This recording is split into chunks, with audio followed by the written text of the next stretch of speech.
Everybody. So my name is Bobby Lieb. I've been doing real estate for actually 30 years. Anybody been doing it as long as me at all? I know you haven't, have you? Anybody? Have you been doing it? No, I'm not that long. So I'm going to I do like a 3-hour CE class. We're obviously not doing that long today, so I'm just going to go over just mostly listings, relationships with other agents, and kind of just a little microcosm of what I normally do. So my background is, I've been doing real estate for 30 years, but prior to that, I grew up in Atlanta. My dad was in here in Phoenix in '64 when my parents got divorced. My dad had a nightclub. I don't know if any of you guys, too young, called the Jockey Club. Maybe your parents went, or so our club was actually at Highland and 20th Street. We had that club for about 8 years. Crazy hours, and you can imagine that time the liquor license was 1 o'clock. Now it's 2 o'clock, but it was fun because I did meet a lot of people in the club. Actually, I hired this disc jockey one night because my DJ quit in the middle of the night, and I went up to her in the middle of the night and said, "Hey, you're doing great." We used to have like 1,000 people on a Friday, and I went up to her and said, "Hey, you're doing a great job." Back then, I know some of you guys, now record albums, we didn't have CD, but so we had record albums thrown all over the DJ booth. And I went up to her and said, "Hey, you're doing a great job. Can you do me a favor and clean up the booth?" And she goes, "You see all these people dancing." I go, she goes, "Go F yourself." And we've been married now 35 years. So you never know. I go, "I like this girl, you know." So, anyway, so we had that club for 8 years, and then we opened up a second club at Central and Camelback. You guys remember the movie Waiting to Exhale? Yeah. So they actually rented our club the last few years. We were predominantly an urban club at Central and Camelback. But we had that club for about 7 years. But 1 year into that, I basically decided I hated people, being in the bar business. So there's a guy named Mark Moskowitz who actually was the top realtor in the Valley at the time. He was a realty executive. Said, "Look, everybody in the Valley, I'd love to be your mentor." So I pretty much went with Mark for 5 years. That's kind of one thing I talk about even in my class. I even reiterate here today. Anybody, I know a lot of agents everything worked great for the last 2 years. Everybody made a lot of money. It's going to be a little different now. Now it's really about relationships, knowing the business. I'm not trying to tell you anything you don't already know, but Bob and I are doing a deal together. But it really is who you know business. And Mark really kind of taught me. I knew the nightclub business. I knew a lot of people. I played college baseball at Arizona State, so I knew a lot of people in the Valley, but I did not know how to sell real estate. So Mark and I would go on listing appointments, and because of him, again, he was the top agent in the Valley. He actually was one of the first agents to even have a team back in '91. So we had a team of like 4 people. And I go on appointments, and there wasn't a whole lot I could ever say because I didn't know what I was doing. Every once in a while, I'd make a smart little comment, just let people know I was there, but it wasn't anything of substance.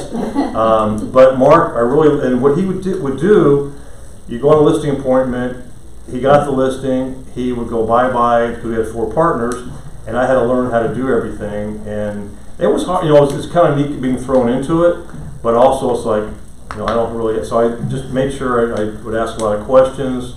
And then at the end of the day, when he did show up 4 or 5 weeks later, whenever it took us long to sell it, he always showed up for payday. It's amazing how that works. But to me, it is really so important to have a mentor. I can't tell you how lucky I am. And matter of fact, today, I just had lunch with another guy that was part of that group. His name was Ronnie Gilbert. Ronnie's now at launch. He's 85 years old.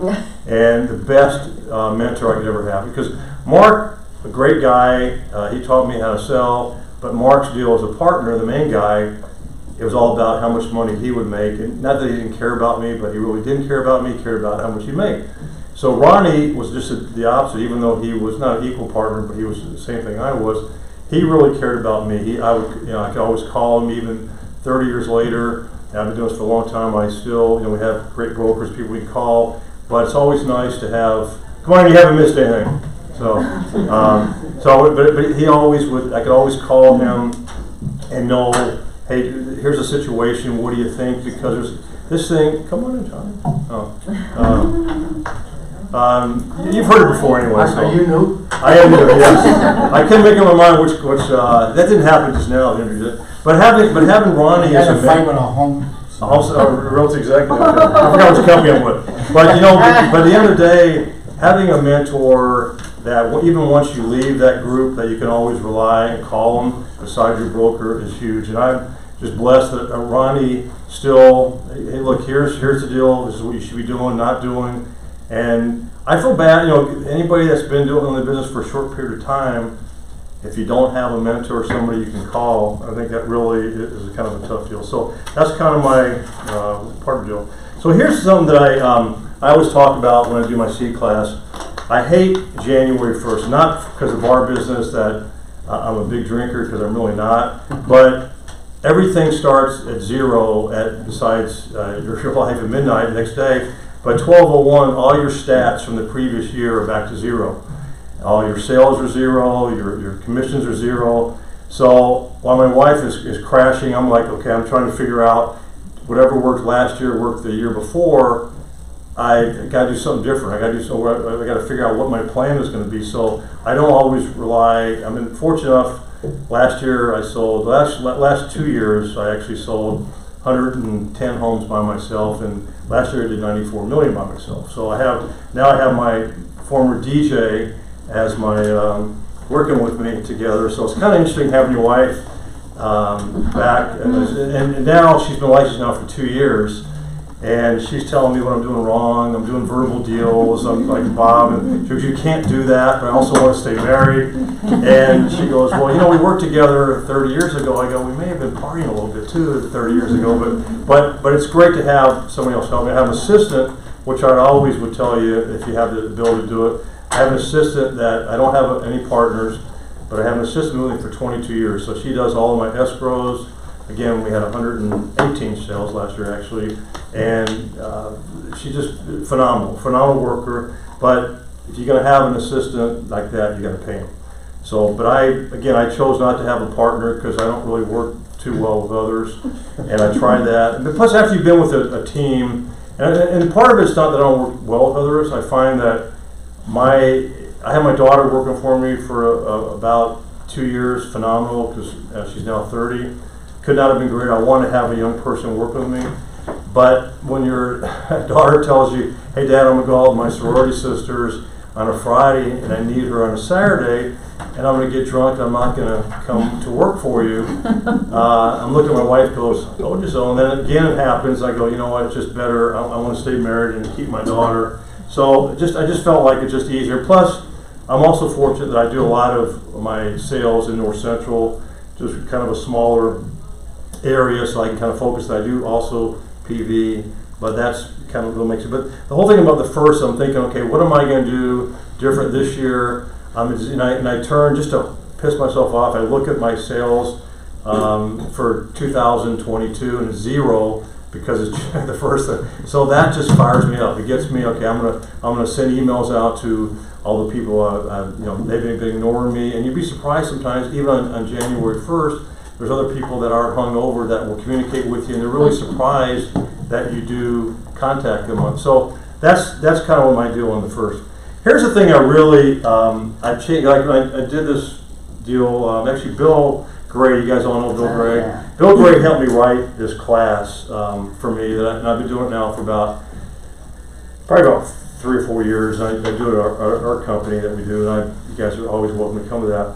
But what I learned from Bill Gray is just you really get people engaged. Now, you guys, I hope you will ask questions. I don't want to be the one talking up here, but Bill's so phenomenal. And the last one he did for me, which we had about 300 people.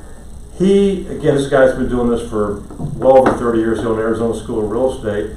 He would actually, every class he did was different from the previous one. Now me, I'm doing the same class I do all the time because I don't get paid to do this. But the point is, but he also gets everybody involved. And the more people that ask questions or, not acting like a know-it-all, it really does make a big difference. So that's why I like, and he always said that when he spoke at our group, he had to be well prepared because he knew they were going to fire questions at him that were going to be difficult. And I actually did my CE class in front of my company last month, and we had about a couple hundred people in there. They were abusive, and I love it because there's certain things I'll say to even today. You guys are going to agree or disagree. They probably disagree. That's okay because what works for me may not work for you, and vice versa. So I'm never going to be up here telling you that what I tell you is sacred thing. Everybody's got their own style, and I think that really helps. So here's something that I really, I'm going to give a story about Bob. So I've known Bob for a long time, and what I always talk about, agent relationships with each other, and I think doing this as long as I have, to me it sucks today, the way people treat other people. And I know you have multiple offers, that's great, but what it comes down to a lot of times is who you know. Like Bob and I are doing a deal together, pretty long way from my house. It's like from here to the gentleman in the blue shirt. But he called me up and said, you know, it's a patio home. I think it was what, $550. I've got you know, people, and actually he's related to the boyfriend is a professional baseball player, and the daughter, just they're both Xavier sweethearts. And I answer the phone, which that's one thing I always talk about in the class. It is so important to answer the phone, which people don't do. And we got the deal done in an hour. I mean, it was amazing. Now, I will add to that the girlfriend, her mom is really good friends with my wife. So in the meantime, when we're trying to negotiate this deal, the mom is calling my wife, who's telling me, your husband better make this deal work. So it's really kind of, and then his nephew, or the boy, I used to coach his brother many years ago, and now the dad is also calling me. I go, holy shit, not only is it the agent relationship, but it's the parents putting all that kind of pressure. But it's worked out, but answering the phone is so important, and that really is one of my pet peeves when I do my class. I even tell people, you know, to just like really need answer your phone. I mean, people don't do that, and we got it done. I mean, even though yesterday he did not show up during the inspection because he was afraid it was going to happen. He said he's sick, and look how healthy he is now. The other people, that's not nice, is it? That's okay. All right, I'm sure. But so I will tell you that when I first started, again 30 years ago, and I was a realty executive at that time, I always went on all the tours. I mean, for a couple of different reasons. One is, when I was with Mark, his area was Scottsdale, and also, remember 30 years ago, luxury was $750,000, somewhere in that price range. But what I did is I would go, one of these tours, remember when you used to have other agents would ride in the car together, yeah, which we don't do anymore. Mm-hmm. But we would get in the car, and I would just absorb what made these agents. Did I piss you off already? No, I'm answering my phone. Nobody's calling him. Nobody's calling him. He does it every time. So you know what? At the end of the day, so I went on all these. I got in the car with these agents, and and I'm not. My wife always says I'm not a real good listener, but I would listen to these agents, ask them questions. Oh my God! Would you sit down, please? This is a home smart agent. Okay, all right, good. You said you have selective hearing. Pardon? That's what she said. What's your wife said you have selective hearing. I do have selective. Mine tells me that all the time too. Dishes and laundry. I don't hear those words very good. Wow, it's just a torture. Now this is fun. Now I'm enjoying this. Yeah. Okay. So that's just around it. I know I'm in big trouble. So again, going on those tours, I would again, you don't have to like the agents, but I'm like, how they've been in this business for 20 years. What do they do? What do they do? Again, remember I'm a nightclub slug trying to learn how to sell real estate, and it was really kind of interesting. Some of the things I agree, not agree. I've been doing this, business long enough because I used to have 30 employees when I had my nightclub. So you know kind of what's right and right. But I always treated people fairly. And I watched some of these agents just had real pompous attitudes. They were very disrespectful to me. And I'm going, you know what? That's not going to be me. And I just kept saying, for you being disrespectful, I'm going to kick your ass in a few years in sales because you're pissing me off. I mean, that's just my fire in my belly. But to me, it was really good to listen to these agents, see what they did, especially the real successful. What do they do? I mean, how do they present their house? And more importantly, how do you treat the other agents? And majority of these guys were really nice to me. Even being a new agent, they didn't really know me, but they still treated me like I was one of them. And that's what I do 30 years later. I treat people the same way I want to be treated. And I don't see that now. So I'm just going to go a couple of things I just want to say. So I would go on tours, ask some questions. What's also pretty cool is those agents also knew all the values. So no matter, like I'll go to a particular area, like in my area, it's pretty easy to know the price of home across the street that Bob's family bought. But it just makes it really important to know the values and what you're selling. I know it's kind of trivial, but a lot of times people don't do it. They're lazy. They don't, and it's not just looking on MLS, but maybe I'll call the agents and say, tell me a little bit, you know, and hopefully they'll answer the phone. I'll keep calling. If they don't answer, I'll call them back in until they do answer. But I want to know, tell me, how was it hard? Tell me a little bit about the house, because you see the pictures, and some people actually take all their pictures off. So I will, again, it's just dealing with agents and calling them up and finding out, tell me, you know, what the homes are like. The other thing, they answer their phone, and we've already talked about that. They also treat their fellow agents with respect. To me, that is so important. I know I said it a few minutes ago, but I see so much disrespect, and yeah, we're competitors, but you still never know when there may be a time where Bob Herzog calls you and says, let's do a deal together, and there's always been a good camaraderie, and it's a small town. I mean, I know you guys know that, and you don't want to burn bridges here. And I'm seeing some of these agents now, and I'm not going to say who they are, that they're cocky, you know, they have a listing, and I'll call them and say, you know, hey, and I don't care telling them, you know, what I sell or how much I sell. I just say, look, can you give me some information? They go, we're having an open house today for 3 hours. We're having an open house Sunday in 3 hours, and we're going to present offers in 5 days. I'm going, okay, I see that. But, and interesting enough, my wife took out this client to Chandler. You guys got to know I make a joke. It's not a joke because, you know, I don't even know where Chandler is. I do not go to the East Valley. I don't want to get on the freeway. So my wife actually took this client out that we'd sold his house. He found a house in Chandler. And I kind of knew the agent. She's been around for about 15 years. I call her up. I know it's said that she's going to do an open house Saturday for 4 hours, Sunday, and present all offers in the afternoon. So I just made a wild, I saw her last name was actually Luna. I don't know if you know an agent named Luna.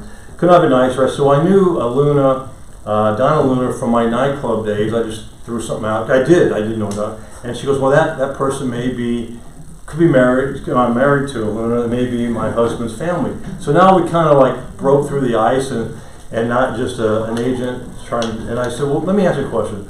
You've got listed at, I think it was at $950. What if my client, you know, wrote you an offer right now and tell me what it would be? She goes, let me call you back. So she calls you back, she goes, would you guys do $1 million? And I call my guy back, we'll do $1 million. She goes, well, let me do the open house today. I said, no. I'm going to give you 2 hours. I'm going to get the contract written the exact way you want it. You want your client to stay in a couple extra weeks. And we got the deal. And it doesn't always happen that way, but it's worth a shot to try. And you try to call some of these agents, they're just going to tell you, you know, it's open house. And probably the thing that really helped, I don't think this agent wanted to hold the house open that weekend, but more importantly, her client got 50 grand more. We waived the appraisal. Actually, we did not waive the appraisal. The appraisal came in $150,000 less, but my guy put down enough money that the appraisal didn't matter. But it's just that communication of calling an agent. Now, it doesn't always happen, but again, some of these people you call them, they just don't. And I would never be that way. Even people call me, and I know I've got a bunch of stuff going on, I'm still going to call the agent back. And again, what I really appreciate is the agents that I dealt with originally, being a new agent, they always gave me advice and would give me the time of day. Today, we all know it's very, again, I said there's a little respect for each other. People don't return calls, almost to a point where it's arrogance. And that really, just, you want to be long-term. You want to, and, you know, you want to do this for a little while. You just don't burn bridges. And the other thing, I said long-term will hit you. And I know as a broker, I shouldn't say this, but I'm not going to harp on commissions. I know this is not a CE class, but and if I'm wrong, you can tell me, because I know, actually, I started talking about this on a Zoom call, and our DB now, and let me tell you something too, my designated broker my designated broker actually was in my office 30 years ago in my previous company, and his office was like right next door. So just be careful you don't piss anybody off. They could be your designated broker or your broker. So that's a pretty small world. So I started talking about commissions, and he started, you know, saying, look, you got to be careful about it. I look at, like, when I started, believe it or not, 30 years ago, you guys probably can't fathom this, it was actually 7% commission, 3.5%. And there's always been discount brokers that have come around, but I never, up till like the last 2-3 years, I never saw it under 3% as a co-broker. Now again, when you have a commission structure, it's up to you what you offer. I've always taken the pledge, even if my client says, we're going to do 5% and I only want you to be a 2, I'm always going to offer the other agent more. I see some agents taking more than they're offering. That's a good way to burn bridges. I don't know if I would say it, brokers, but it's just bad. And I see 1.5%, 2%, and I know as a listing agent, whatever you take the commissions for, that's your call. But don't cut the other agent out, because it's gonna come back and haunt you. I mean, maybe right now, but I know there's all kind of discount stuff going on, but that does hurt you. And this is what we do for a living. And I just, again, I'm willing to take less and give the other agent more, because I want that agent. If I would have taken more from Bob, he'd be calling the broker, and you're also a broker too. But you just don't want to do that. And I'm not going to give you. Let me give you another example of, without saying who the agent is. It's somebody that you may see a little ways now. But I remember I had a guy in my office that this was my old previous office, probably 25 years ago. And back then, I think the sale was like $1.5 million. 25 years ago, $1.5 million was a lot of money. Still a lot of money. But the agent, day before closing, he went to this agent in my office, and the agent that was a listing agent was with a different company. I think it was 3 and 3 at the time. He told the agent, who I think he was suffering from MS or had something, he goes, "Look, our seller refused to sign the papers. I want you to do, we need each to do 2%, or the guy's not going to sign it." And so the agent came to me, and I'm just another agent, I've only been doing this 3 or 4 years. He goes, "What do you think?" I go, "Look, you want to close the deal, I guess you got to do what you got to do, but just make sure he's doing the same thing." So the agent assured him they each were doing the same thing. So closing, on the statement, it was 2%, which is fine. The other agent took a 1% marketing fee. You know, it's just, you just don't do stuff like that. I mean, you really burn bridges, and you know, it wasn't commission, but he had the seller work that up. So it just really hurt you. So another thing we talked about getting a mentor. I know you guys probably have a mentorship program here, which is very, very important. Especially, again, I know some of you guys, we had a guy in my office about 2 years ago. His first sale was to, his grandfather had passed away, made 30 grand off the deal. Can't believe the family didn't cut his commission, but anyway, but mine would. But he took, and then all of a sudden, he got lost, because he made 30 grand his first sale, did not know really, so he ended up joining a team. Now he's very successful doing that. So just don't let that one deal make you think you know what you're doing, unless you, I mean, I had a mentor for 5 years, probably a little bit longer than most people want to do, but I was still making money off of him, he was making money off of me, but I just felt it was time to go. So you'll know when that time is. Again, arrange a relationship. Hey Bobby, can I add to that real quick? If I say no, am I going to get yelled at? So you have to listen. Okay. No, you don't have to listen. Of course I do. He used to. No, but I would just say my experience has been that a lot of the agents' first deal is a listing, because it's their mom or their sister, right? Right. Or their grandfather, like that example. And then they think they become listing agents. Well, the guy in the front of the room right now is a listing king, right? And it's because he put a lot of time in. Sellers want to know, what do you know about values in my neighborhood? How long you been doing this? Can you give me 3 references on luxury home sales? Bobby can. Most of us can't, right? And so buyers is where we should be focused as new agents, because they just want to see houses, and they want to see them right now, right? They don't really need references and a whole bunch of other accolades. Just, can you meet me at 123 Any Street at 3 o'clock when Bobby's done talking, right? So, but I would just say, don't get sucked into that false, pretense of, my first deal was a listing, so now I'm going to be a listing, Can you keep, I'm enjoying this, keep talking to me. Thank you I very have a much. question. You mentioned that you had a mentor for 5 years, and was it Ronnie Gilbert the whole 5 years? Ronnie and Mark, yes. Ronnie and yes. Mark, okay. So, did you ever have a coach after that? I did not. Okay. I did not. So the mentorship program worked really well. Yeah, you know what? Because I think I asked a lot of questions. It didn't mean that was a great question. I think my coach.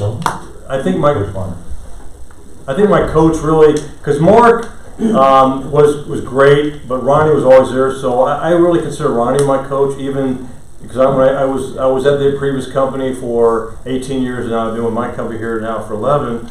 It's not my company, but part of them. And so I think he was I think I always had him as my coach. But you got to have somebody that you can feed off of. That's going to be, because you can't always the brokers aren't going to always be around because you guys are flooded with questions. So you need somebody that's in the industry that is not going to benefit from your financial part. The only thing I would disagree with you on the listing part, and I probably will talk about somewhere here if we have time. If you're a new agent and you're the only agent in your family that somebody passes away, unfortunately, because it does happen, and you go, God, they're going to hire me because I'm the only agent. Guess what? Your siblings have spouses that are going, well, Bobby, we may like him. Most people don't like me, but they like me, but he doesn't have any experience. So what do we do? So my point to them, and I'll say it in my class, and you've heard it a few times, is get a co-lister. Yeah. So if you get a co-lister, let's just say you and I, your experience as I'm a brand new agent. Now all of a sudden your siblings, but also get an experienced agent in the area that you're selling in. Yeah. You're not going to want me in Chandler because I don't know how to get there. But get somebody that they can't. Now all of a sudden your family can't say no to you, and okay, you only get half of the deal. But I mean, I never was good at math, but half is better than getting shut out. Plus, once you get that sale, and I got the listing because of you, because I'm inexperienced, but I brought my family to the table, you brought your experience, they can't say no to you. Now you're making them feel guilty.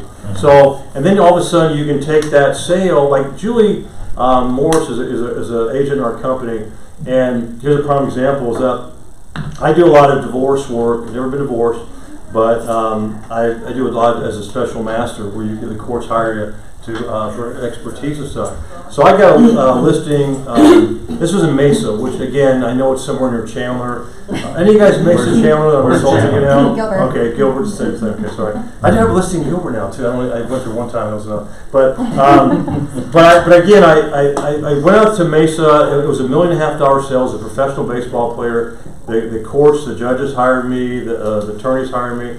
So I went out, and again, knowing Central Phoenix and 4 o'clock in the afternoon, it was a long drive back. It's free. So, but 2 different times people pulled no-shows on me.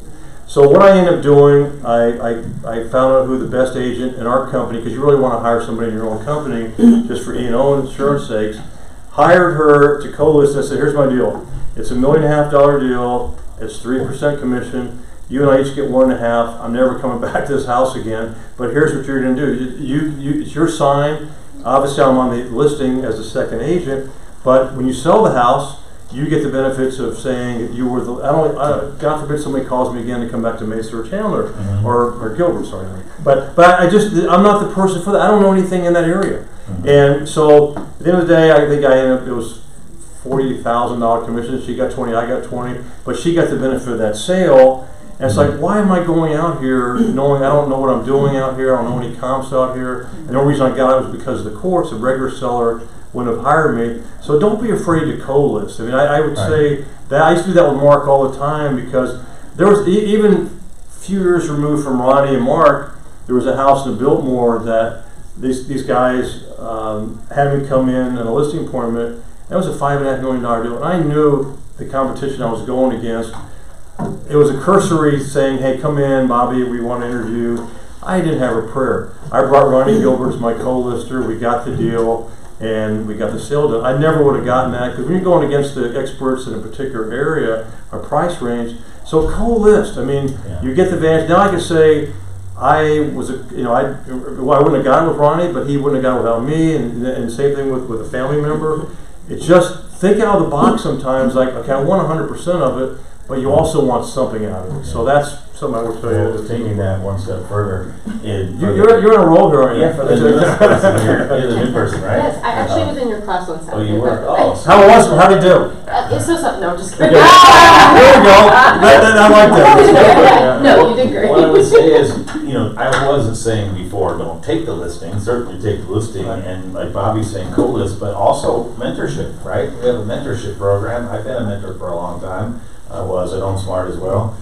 Mentor, with somebody, because then you still get the credit for it. You still get your name on the sign and some of those other things, but you've got that backup that you need. So definitely take the business. Don't get me wrong, but focus on buyers when you're newer, because becoming a top listing agent takes some time. It takes time. I was fortunate, I had great, but it's also ego takes over sometimes. Why do I want to split with somebody? Well, you also don't want to get shut out. So I think that's what you're saying is, I more times than not, if I know that I'm up against people that have these fancy brochures, and I may have like 3 postcards that I've done, and that's it. But in my area that I sell in, especially across the street, I don't put a lot of marketing into it. I just say, here's what I've done, but I can't do that in other areas of town. But I've also been doing this a long time, so Yeah. you're right. I mean, you get that partnership with somebody else if you do that. This Question.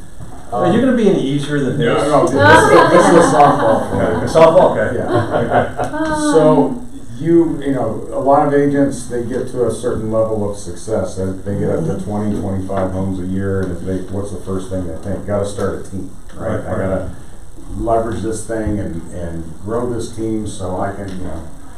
I'm sure you've thought about it several times over 32 years. What's kept you from starting the Bobby Lieb team and bringing on a ton of agents and doing it that way? Great question. I did have, so about 6 years into it, I brought a good buddy of mine as a partner.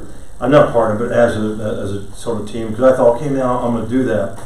And the problem is, besides the fact we were good friends, it created, my assistant again was with me for 22 years, so it created more work. My buddy that I brought on did 15 deals his first year, which is pretty good. 14 of them were to family members where he got no commission.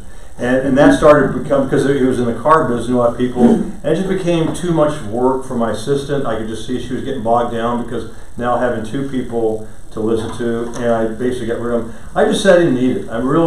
I just felt like, because I'm fortunate to sell in a particular area, and did I insult her because I said I like Gilbert? I got rid of this in Gilbert. But you know what? I just felt like because I'm in a geographical area where your family grew up in, it's probably like a 5 or 6 mile radius. I just did not need anybody else. And plus, I don't sleep. My dogs get me up like at 4:30, 5 o'clock in the morning. And I pretend like I don't hear. My wife goes, "The dogs are barking." Okay, so then I go get up. But you know, I really felt like I didn't need it. I really don't. And I know it's extra hours. I mean, and it was hard because my kids were little. My son May had played like 130 baseball games as a 10-year-old and should have gotten arrested, and I was his coach. So, but you find time. You find time to make that happen. But I just really did not want. It wasn't really all about. Maybe a lot of it maybe about money, but a lot of it was also, why am I giving away money in an area that I don't need somebody? And I see that. And here's the thing: I've seen a lot of teams, and you guys have been doing this for a long time. I see a lot of people on teams. There's no way you can be fair to everybody. And the other thing that I ran with my buddy who I brought on, we all knew the same people. So if I didn't put him as a co-listing agent, which he had nothing to do with that, he would get disgruntled. And when you're in an area like we are, just kind of incestual and North Central, everybody knows everybody, and it'd be like a teammate's parents that hire me. Well, him and I both coach that same team. I'm going, you know what? I'm just taking all this element out. I just don't really need to have a partner, and you know, it's. And then if I do get, you know, like court deals in other areas, I'll co-broke. But great question. I just now, not to say the team deal is not good for some people. I know so many guys. How many guys are on teams? Wow, you're the only person on the team. Okay.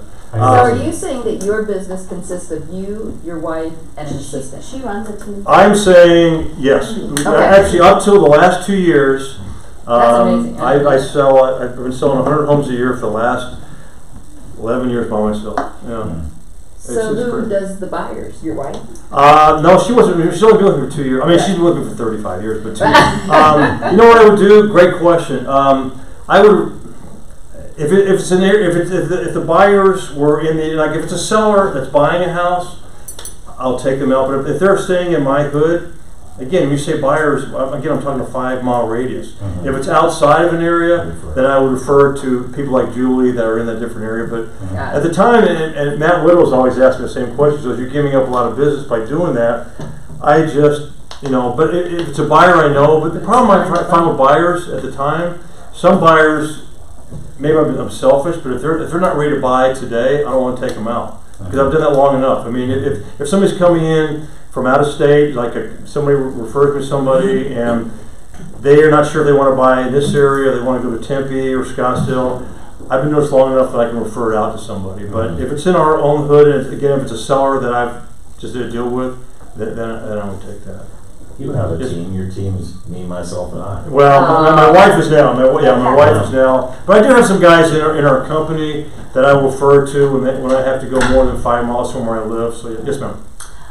So as far as like your marketing, do you pay for any marketing, or you just do? I do. I'll get to that. Oh, okay. Yeah, 'cause I think what time is this over? 3. Okay, I'll get into that. Great You question. have until Yeah, I 5 do. o'clock. Pardon? You have until 5. No. We're only paying until 3, though. Yeah, I'm working for food and not even water, so we're All the water you can drink. Yeah. So here's one of the things I talked about in today's world. One of my columns are why you should be a listing agent. Probably right now more than ever is to be a listing agent because you have control of the inventory. It doesn't always happen that way, and that's why I always say sometimes if you have to partner with somebody, that'd be great. But listing agents are pretty much predominantly have always been the top producing agents because they have control of what's happening, and probably more so now than ever to see, I hate to use the word control, but some of these agents really are controlling what they do, which is not a good thing in my mind. But having a listing agent, you can be in control. You dominate an area, you can refer buyer leads out. We talked about family new agent, where if you're a new agent, you want to have a family, and co-listing. But it's not always easy. It's always easy to be listing, but obviously you have that opportunity. It's nice when you can be sitting home watching sports and this gentleman called and said, hey, can I go show the house across the street? It's nice to have that. It doesn't always happen that way. Listers last. Pardon? Listers last. Listers last, yeah. Okay, so here's something. So one of my things I talked about is understanding the marketing. So when I did this slide, which I don't have up here, about 3 years ago, it was talking about, obviously we know the impact that COVID had on us. I had buyer's market, seller's market. It's pretty safe to say it's not a buyer's market now.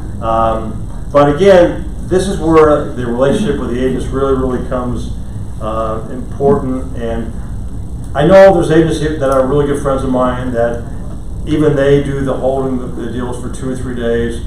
And I'm not saying that's wrong, but I look at some of these adverts in the listing where say we're going to hold our house open for an hour. What is it, like 11 p.m. to midnight maybe, and then maybe we'll let you see it for 2 hours, 2 days in a row, and then we're not going to present offers for 4 or 5 days. To me, that sucks. Now I get it if you're the listing agent, but if you're representing a buyer, it just creates animosity. And I get that. I get that's kind of today's world. But just know it's not, the tides get turned different. I wouldn't have done that to you. I just don't do that, period. I told Sarah, look, if you say this is the price we want, we get the terms. And even now, it's not just the price. The other thing most of the sellers are asking me to do now is they don't know where they're going maybe. So they also want to know they have the money. So let's close it and then maybe like a 30-day post-possession. Yeah, or 60-day post-possession. And really, it's just that's the way to make the deal. So try to be creative. Tell your seller that. But I think that really we never dealt with. I mean, post-possession used to be a nightmare a lot, but now that's what we have to do. I keep losing people. I don't get paid per person, but it's just I just look at it going. You got to figure out a way and tell the seller, because I'm also using on the listing. And I know it's funny, when I went into my CE class the other day, and I had 190 people in our class, all of the agents using our company. The most controversial part of the listing is coming soon because nobody understands it, or they beat it up. Now, when I use the coming soon, it's only for a couple of days, or maybe I'll do it for a week. It's legitimate. It's one, maybe they're not quite ready to list it, but it gets your name out. But just know that the coming soon allows you to still sell it. And I probably this year alone, I probably have sold 4 homes coming soon, and I was not the listing dual agent. I know some of these people are taking advantage of it. You probably get numerous calls on that. Yeah. That is probably one of the most exploited deals. That okay, we're going to let you see the house from 11 to 12 midnight, and then we're doing coming soon because we're going to sell it the next day. And now the agents are getting smart. They're putting in the byline. We have the right to sell it during the coming soon period. That's a great way to piss off. I mean, be straightforward with people. I can't do that. I cannot be dishonest. But these agents that are doing this, it's kind of like, and you guys remember, how many were around for the short sale foreclosure in 08, 09? Those are the biggest a-holes of agents I've ever dealt with in my life, because you would call them, and I had a bunch of bank listings too. The banks would give me these listings, and I swear to you, more than half of them were in East Valley, and I'm going, so anyway, we won't say what I did. I'd say, use a combo box and see it yourself, which of course I could have gotten fired. But the point being is that it's just being, those agents would say, okay, I'm taking you out as a client and I want to see the house on Friday. You would not get a hold of that agent. The agent would say, I'm done at 5 o'clock. You want to call me back on Monday. I'm going, really? Or if you called listing agent 1, you would get team member number 45 on his or her team. And I don't want to call they don't know the house. These guys have 1,000 listings. They don't know the house. I want to know, can I show it? Nobody would answer the phone. And to me, to be a listing agent and say you're not going to return a call at 5, till 3 days later, you don't think I remember those people? I do. And I know as a broker you can't say that, and you don't have to. But if you get 3 offers, with 2 of them and one of them was a guy or girl that maybe was real disrespectful, you can't say you wouldn't tell your seller that, but don't think it doesn't happen, okay? Yeah. So it's just, you don't want to burn bridges, and it's a small town, especially if you guys sell in a particular area. You don't want to play those games. Okay, it's great, you got a sale right now. Hey, I know. Good. I know. All right, you're fine. That's fine. You didn't miss anything. I'm missing a lot. I was just going to tell you. He's not on my team. Yes, we are. All right, you're who we're waiting for. But you just don't want to alienate those agents. I mean, it's just when I see how that whole thing plays out with the coming soons and treating the agents the way they are. You just remember, if you're in this business as long as we have, we're going to know the agents that really treat us like shit or made it real difficult to see houses. It's a small town, or I may say, Bob, because I know you, hey, do you know this agent? And between you and I, you're going to say, yeah. And just don't think that if you're going to have that time where you're going to be in control, and you get an offer, and again, I'm going to say it again, 3 people write an offer, and your sellers just say, who would you recommend? They're all pretty equal. It's going to come down to which agent do you think is going to perform. And since you were late, I'm going to pick on you. I'm going to say I had a bad experience with him. Now, you can't tell that to anybody else. I'm just picking on you. No, good. I need it. You guys you're bigger than me, so I'm still keeping my distance. You don't want, I'm telling you guys, you just don't want, I'm saying it 10 times, to get anything out of what I say today. Don't piss off other agents out there. It's great. Builders do that too. Pardon? Builders do that. Builders do that. Well, builders aren't paying commissions on some of the deals, which, you know what? Yes, ma'am. So, You I mean know nice you were to me talking because about he's bigger? You go, yeah, go ahead. Is that why he came? Because you knew you were going to have a question? Yeah. Yes. Go for it. Now that my body hurts. Okay, you got it. So you mentioned coming soon and then deals going under contract while they're coming soon. So what if you have a client and you're presenting offers as they come through, even if they're in a coming soon status, and they really don't want to deal with the open house or the coming through because they're just don't want people coming through their home for whatever reason. And then they get an insane offer, because right now in this market, you are even in coming soon status, and they choose to want to accept. They choose to accept or not accept? Yeah, they choose to accept. So then it's from coming soon to pending. Yeah, I do that though. I mean, you can't. I mean, and I don't do it to piss off agents. Right. I'm doing it because just to try it. I mean, I want to see. It's kind of cool. Here's the thing, because you guys may or may not know, and only because so the coming soon does not use up any days on market. You've got up to 30 days to do the coming soon. Once it goes active, then the whole world knows about it. Now, in the area that I sell in North Central, truthfully, people from California don't normally buy in North Central, so it really doesn't matter. So that's why I take advantage of that. But we did one in Paradise Valley about 6 months ago. I thought I'd only have like 3 or 4 people. It was a $2.5 million. I had 19 people on day 1 on a coming soon, and we ended up selling it. My seller got what he wanted. All the contingencies were waived. It wasn't meant to. I didn't think I'd get that many people, but if it's done right, it's a good tool. The problem is some of the agents do it as And you also, when you do coming soon, you also have to have a rider that says coming soon. Was it clear cooperation? Clear cooperation. See, I learned. And we talked about it in our meeting right before you got here, and it was that these have to be owner directives. I mean, that's the point he's trying to make, that you know, it isn't supposed to be an agent gaming the system. It's supposed to be the seller saying, this is what I want to do because I'm not ready, because I want to generate excitement, whatever the owner wants us to do. And it really should be in writing in our ER. But the problem is the clients are going to listen to the agent and don't know if the agent hasn't, some of them have an ulterior motive to be a dual agent. And that really, it gets beat up. Are they changing it at all? Somebody said, I heard. Well, that's why clear cooperation came out, because they were trying to, you know, dissuade the single agent dual agency by making it that if you have a sign in the ground and you have to have it in MLS or at least other agents to have a shot at it. But you're right. They're still finding ways to manipulate. Right. And that's creativity. They call that. Well, but again, it goes back to, we said 10 different times, the agents are your member agents that play those games with them. It's great that you have this listing. I'm happy that you're going to deal with this, but I'm going to remember you. You know, I've never had that with you. Thank goodness. But and I'll add to that. In that deal he was referencing that we have under contract right now, we looked at the house at 4:45 in the afternoon. He came over and met us. It took me a long time to walk from that door. There was another agent there with another buyer, and we walked out. They wanted the house.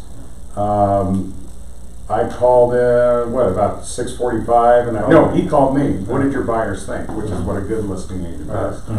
I said, we're getting ready to write. Here's what we're thinking. What do you think? He says, well, do this, this, and this, and I think we'll have a deal. I said, okay, will you get back to me by tomorrow night? He said, if you do that, we'll get back to you tonight. And at 8:30, we had a signed offer. So no, it wasn't 8:30 because my seller, we had one change. Did we have one change and then we had to do? Oh yeah, you made me add $15,000 to the earnest money. Yeah, you had like $500 or some shit in there like that. No, I did because my seller goes like, well, I'm going to make this thing happen at the end of the inspection period. But here's the thing: the seller came knocking on my door at 9 o'clock. Going, am I going to have the offer? And I said pretty soon. So 9:30, I walk over to his house. Again, it's from here to that door. And the next day, we got sold. We got done. And the next day, they're in their 80s, and the wife, the husband actually, I was always dealing with him, which is real unusual in any house where the husband actually has any control or any say. I just know it's my house that way. But he says that my wife wants to talk to you, and I haven't really talked to her that much. I'm thinking, this can't be a good call. And she goes, I'm having seller remorse. I want to cancel the deal. She goes, how do I cancel it? And I said, well, you have a signed deal, you can't. She goes, how much is it going to cost me? I go, these guys want the house. They're 24 years old. And I even said the broker is going to kill me if I tell him. But so we had the walkthrough. Actually, we had the inspection 2 hours later. And so I had my wife come over to kind of placate her. The whole family came over. The daughter was there, and everybody was. But the husband could not have been more helpful to make this deal work. So we kind of got through that. But that was the dynamic. And look, I'm seeing a lot of buyer remorse. I had one in Arcadia that we had in escrow. We had 2 offers. We took the one offer, and I think we got done about 11 o'clock at night. When you get a phone call at 6 a.m. in the morning, you know something's going on. They go, we just didn't realize that my client really wanted a 3-car garage. I go, it's a freaking 2-car. But they got caught up in the hype. So just know, and you even told me, or somebody told me, you're seeing a lot of the people that are canceling now. Yeah. And one of the things that happens is when you have a listing agent that's a pain in the ass to deal with, or is playing the games of... I wasn't know. You right, no. Playing the game of collecting offers and reviewing offers 5 days later. Even if your client gets that deal, it puts a cloud over the whole situation, right? They're like, when it comes time for the inspection, they're going to be pickier because they're going to say, well, we waited 5 days for this offer. And it's just the attitude of the other side kind of changes the whole, can change the whole deal. No, and I'll tell you the other thing that I'm seeing a lot of now, I know you guys see them as brokers, is not only getting multiple offers on some deals, then you have to deal with escalation clauses, and some of the escalation clauses don't have an end. So where do you start? Where do you stop with those? And that to me is the most confusing part. So it's not pretty. So again, you got to do whatever you got to do. But you just said, Todd, if make sure the seller is the one that's making the directive, and don't tell me the seller is saying, 2-day open houses this time and present offers. It's the agent calling the shots. It's not the seller. Right. And don't tell me that. But I'm just telling you. It's burning bridges. I know we don't have a whole lot more time, but so a couple of things. It's also to me important to work with a title company. I know you guys got a great title company here. We got a great one in our company. And why? Because especially now with mobile notaries, I'm finding a lot of times that, and I don't go on when the clients are signing papers, but some of these mobile notaries, especially when you're dealing with doctors, people that work late, are not going to the houses until like 7 o'clock at night. And guess what? If it's on a Thursday and the house is supposed to close on a Friday, this poor mobile notary is just now getting to see this deal for the first time, and there may be corrections that have to be. You better have your title company on call to say, hey, this is actually a different name or an error. Because if that doesn't close Friday, that's everybody's going to be it could be multiple houses that are tied in there. Yeah. So just make sure that if the mobile's going there kind of late at night, you got everybody on call to make sure that they're around to do that. Because I can't tell you, God forbid you have a title company that is in somewhere else, in a lender that's out of state. That's the other thing that can really blow up deals. So just be careful of it. So marketing is something that I think you asked me that question about marketing or somebody here. I spend probably about, I don't know, $5,000 a month, but I didn't start doing that before. So what I really like doing, first of all, I always talk about invest in yourself and set aside a budget. You have to have some kind of budget, even if it's a little bit, because those of you guys that don't consistently advertise every month are going to be beat out by those of us that do advertise every month. So even if it's whatever it may be, and I'm not going to put you guys on the spot to ask you how much you spend. Well, you've got to get your name out there. You've got to do something. Now, I'm cheap, so I'm a true believer. I love postcards, and you'll look out here and see that doesn't look like you, but it was 9 years ago because I looked there 9 years ago. It's the same picture. I don't have that shirt anymore, but I do a couple different sets of postcards. I know you guys have whatever it is you mark, and you cannot send out coming soon postcards. You cannot advertise coming soon, but. What I'll do, I do not, pardon? Just list. Right. So I don't like to, I do not call myself a luxury market. Now last year, I actually sold 29 homes over $1 million, but I don't call myself a luxury. I also sold a bunch of them under 500,000. Ours is 5. I just call myself an agent. When you categorize yourself as a particular agent, high rise or patio home, then you're separating yourself. I just call myself an agent. So Shelby's done with these postcards too. So I'll do postcards like the first of the month. I'll ask the title company to say, let's go the area that I sell in, and I'll say, look, let's do it. Maybe we're going after patio homes or homes that are under 500,000 or 600,000, and I'm going to say, let's do homes that are maybe up to about 2,000 square feet in that particular area, and this postcard will go out with homes that I've sold in that price range. Now, sometimes people ask me, can I use your homes that you sold on my postcard? If it's already closed, absolutely. Okay. I think you want to help your fellow agents. It's really kind of bullshit. You go, no, why not? I mean, you can say, hey, it was sold by, I don't care, but I don't even care if you even put my name, but use it. I mean, use some of the other agents in your company to get your name out there. And then the second part of the month, I'll send out a postcard that maybe the homes that are over $1 million, $1.5 million, and again, it'll go the homes that are over 3,000. Who knows what price they're worth anymore? But if homes are over 3,000 square feet in that area, and this is a luxury card going after them, and you'd be surprised how many times I do it every month, and I do a little bit more than you guys probably will do. I probably send out about 2,000, but you can do 500. Just make it maybe minimized, but these don't cost you much. The cards that the title company helps you with that, and some of the other companies that we have as vendors. The thing is, if you do bulk rate, I know it says forever on a stamp. What's a stamp? 60 cents? I don't even know what forever means. It's like 55. What is it? 55. Is it 55? Okay, thanks. But if you do it over 250, you get bulk rates, so it's actually half that. So just getting your name out there, even if you say, hey, I'm part of a team, I'm part of whatever, get your name, but you got to do something every month to send your postcard. You had a question, sorry. So is it against marketing, like rules to put other people's listings or just clothes? If you get permission from them. Okay. Yeah. Now, years ago it used to be, if you're a if I'm representing the buyer, I absolutely will get the sellers, listing agent's permission to put their picture on there. So if you get permission from them, why not help each other out? But yeah, if you do it without asking them, because I remember 25, 30 years ago, when I first started, they did not have, because now you can actually send out postcards, say, I was involved in the sale.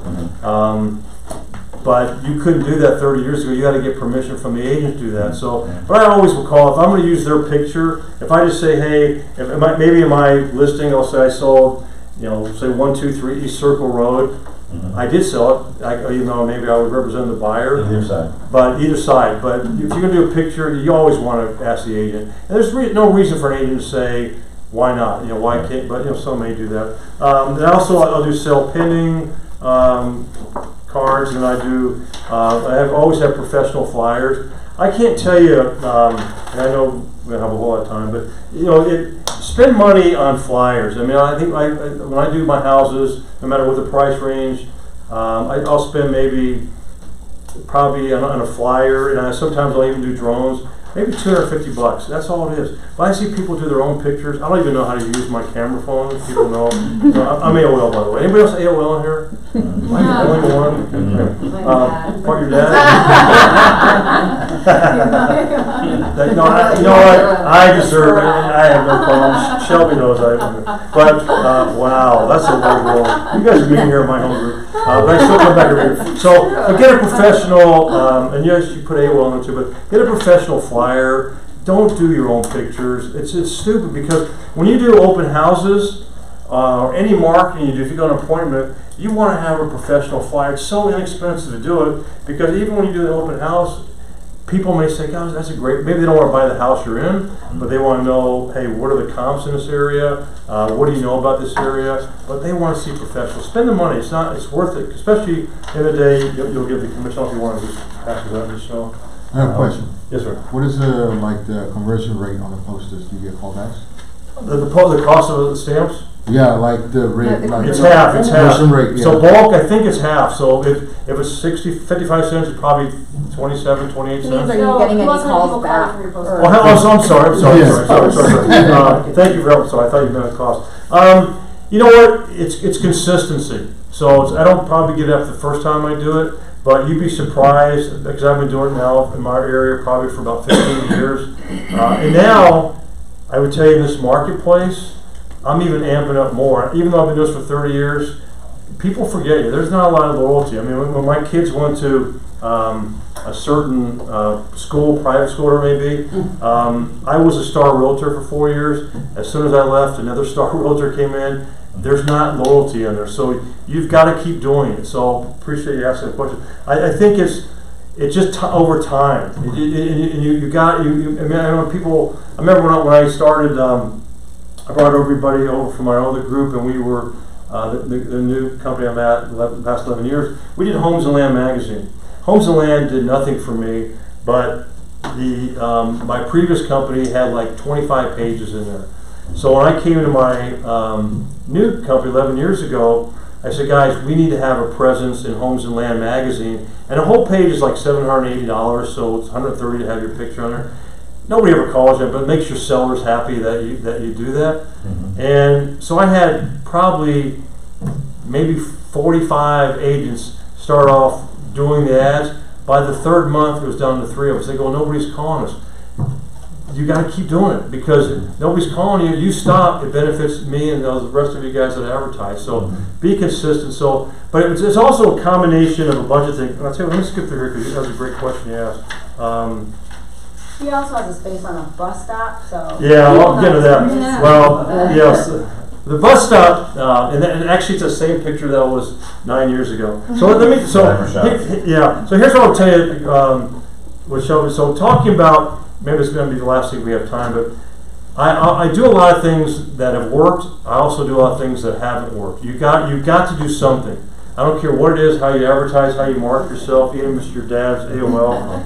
He's my TC, and he really What? does have. He's your TC? Yeah. Is he? Okay, all And right. so when he has it, it's kind of embarrassing, but I'm like, all right, whatever. All right. He's probably a good guy. He's probably a cool guy if he's AOL. He is, he's Well, you got to do something. And let me tell you one thing you don't want to do. And I came really close to probably losing my license about 2-3 years ago. Todd probably would have fired me. So I had a sale in North Central. It keeps coming back. Yeah, it keeps coming back. Yeah. So you were my previous. So I had a listing that was $2.5 million, and it was supposed to close. Let's just say on Friday at 12 o'clock. So I had all these postcards printed out, probably about 5,000. Go, hey, most expensive house per square foot in North Central. Those were getting ready to go out, probably in about 2 hours. I also had it in the North Central News I specialize in. And here's why I felt confident. The buyer had $200,000 non-refundable. So here it is. It's like 8 o'clock in the morning, and we're supposed to record at noon. And I think these cards, I thought they may have already gone out. And just saying what the sales price was. Again, remember I had it listed for like 2.5, 2.6, but we had it in country for 2.3.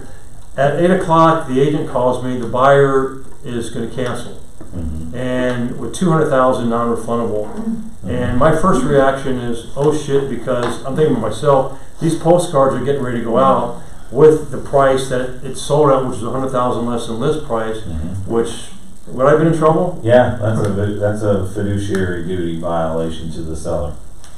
Thank you. Because you just sold everyone. So would I not? So I probably would have been fired from that listing. Probably fired from my company. Yeah. Maybe. We might have warned you, but yeah, we would have said, let's give the $200,000 to the seller. Yeah. He's gonna need it to make up the $100,000 we just lost him.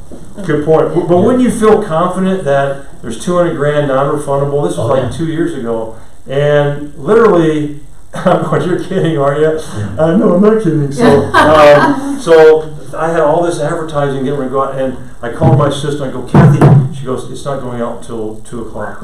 I'm going, oh my God, that would have been the end of me. Because anyway, so we ended up selling it. Actually, Cindy McCain ended up buying the house, but it was, and there was no problem with her. But be careful.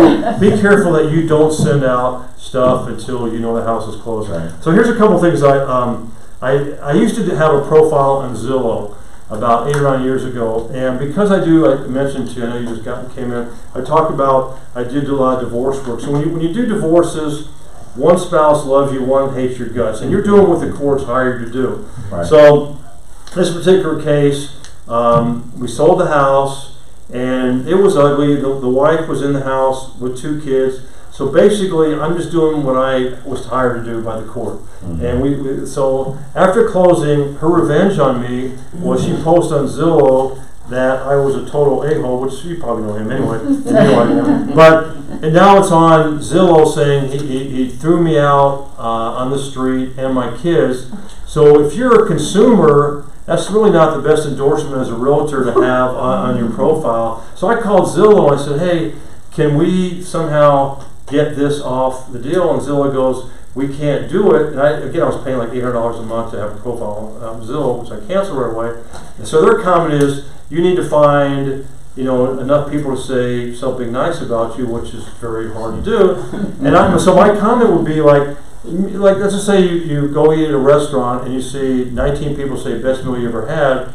One says it's food poison. That could hurt you. So just know, and I don't know it's always true, but not only can people that are your clients' profiles, it could be another agent. So when you have a profile, you really are susceptible to somebody that you don't know who they are that could say bad things about you. So that's just pretty cool. I guess I've got a couple more minutes. I do local newspapers. I love having corner houses because I will put one on a corner, each corner to get house. And I actually will put a sign out, sold. If it's, I think yours was, we got done at 11 o'clock at night. I walked right over and put a sold sign up.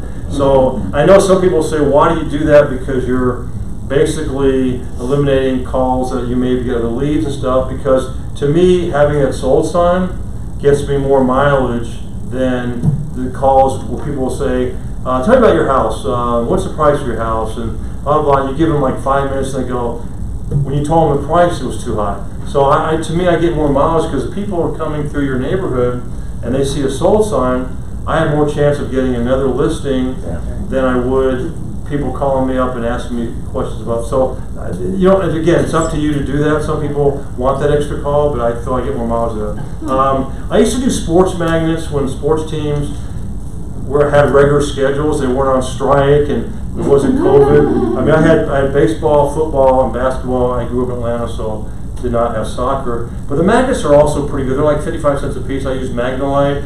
They actually are good because I have the sports schedules on there. Now you can imagine if you spent, $1,000 to do baseball schedules and part of the season's already canceled.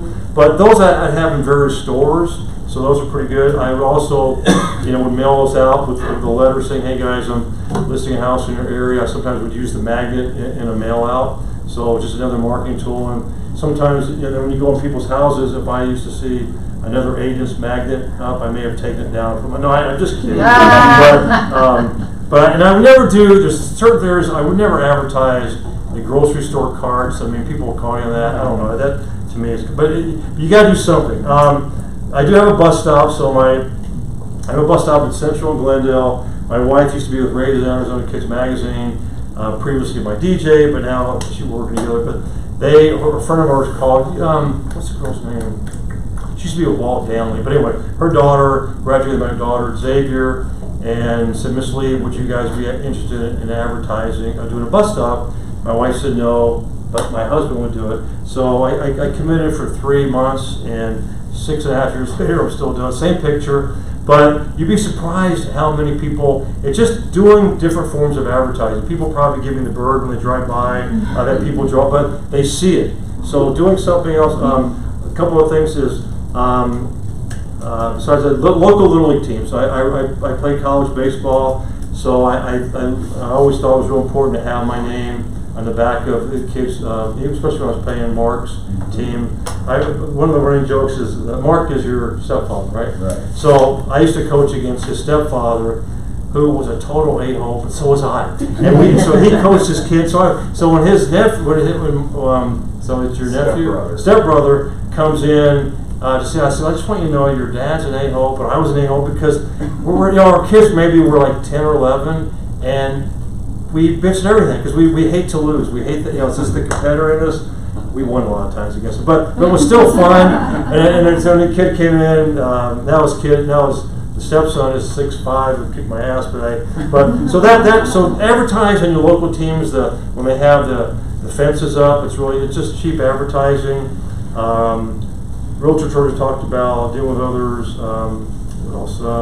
But again, it's really important. Maybe I have one more. So here's I'm in on this one here because I love starting stuff. So I am a true believer in this. We talked about I want people to call me, and I do answer my phone. I hate showing time. And I know this is where I always get more crap, and I love to hear you guys' opinion, but let me tell you why I hate it, and you guys can tell me why you like it. I understand the concept for it, my wife does it, but my feeling of showing time is if you answer your phone, everything that your client knows on MLS is exactly what the agent knows. They just copy from the listing. I want the agent to have an advantage. When they call me, I want to be able to tell me where your client's coming from. Do they have any questions on the churches, the schools? I'm going to give you some information. You can't do that at showing time. So I'd love to hear. Just so you guys can take your pot shots. Who likes showing time? I know you do because you have AOL for following us. So, yeah. So why do you like showing time? Because when you get my listing that I had over the weekend, and Saturday it was 26 showings, and Sunday there was about 19. Is there a vacant house? Or No. But so it just works because then I have my seller in charge of it, so she can decide and see what's all happening. Right. That's one of my main reasons. Okay. And that's in a price point that's a little different than the multi-million price They all point. I have think that. I would not use it as much. Because I love when people call me, they go, we can't find showing time on your listing because I don't have it. Who else? Who else? Yeah, we had one day where we went and I think we showed like 10 or 11 homes in a day. We just did a loop around the whole valley. I could not imagine calling every agent. That's why I have my wife do that. Yeah, that'd be awful. I couldn't imagine doing that either. So I'm playing it off. Hey, years ago, my mom and grandmother were in this business, and I don't know if they were doing this when you, probably not quite, but. They had those big books? No, yeah, the big books, Oh, yeah. the MLS books, but my mom told me that if you were gonna go show homes that day, you had to go to each brokerage office and get a set of keys. No, you did, yes, I know. And I got. Still do that and show them. There'd be a gal at the front desk with a key box, and she'd hand you the keys, and then you'd finish showing all those houses. You have to go back to every brokerage and drop those keys. Wow. Now, you guys don't remember, if you're lucky, the big books for every area of town, I'm telling you, this thick, and they fortunately had changed. One other thing I would say too, what my wife's biggest specialty area is social media, and I obviously AOL like your father, but social media to me is phenomenal. I mean, I know people like I'll come home, my wife goes, I just posted something on Instagram. I'll go, great, how do I get on? But Facebook, I know some people do TikTok, LinkedIn. My wife's really into doing hashtags now. But here's my last comment I'll make, don't be done. Just be careful, and people do, I get, and sometimes I really don't want to see, there was one guy that was posted as a realtor, he would show, I think now he's up to 45 days from the beginning of the year, him working out every day, and so my comment back to him is, you haven't gotten any bigger in the 45 days that you've been working out, but do you really want to see that shit? But more importantly, please, guys, don't be political. I mean, I don't give a shit who you voted for. It doesn't matter. You want to lose clients. You take a side on political. And again, and don't be arrogant. I mean, I see people going there. They're so opinionated. My best friend's actually Mark Person at Channel 12, and Mark and I have been friends for 30 years, and he gets so much abuse because he's kind of forced to put stuff on Facebook to beat some controversy. There's life-threatening things people will say to him, but he's having to take a stance. I just think the worst thing, and again, it's great who you voted for. I don't care. Most of the other people don't care in the room. But if you put it on there, 50% of people you're going to lose. So think about what you put on there. And Matt Widows, my oldest Home Smart, Tom, he let me start this elite group 11 years ago. We got like 1,300 people in there. One thing he has installed in me, because I have a habit of responding back like you asshole or something like that. He goes, please, please, please, Bobby, wait 24 hours before you send something back. And maybe I'm at 23 hours now, but you want to respond back to people that send you mean emails or Facebook posts and stuff like that, or whatever. Just be careful because you get in trouble. Guys, thank you for having me here. Appreciate it. I have a quick question. Yes, sir. When you say your area, what do you mean your area? Like your neighborhood or? Yeah, I live in North Central. So I missed that part. Yeah, that's okay. You were late. That's okay. Wow, okay, thank you. All right, that's it. No. So I live in North Central.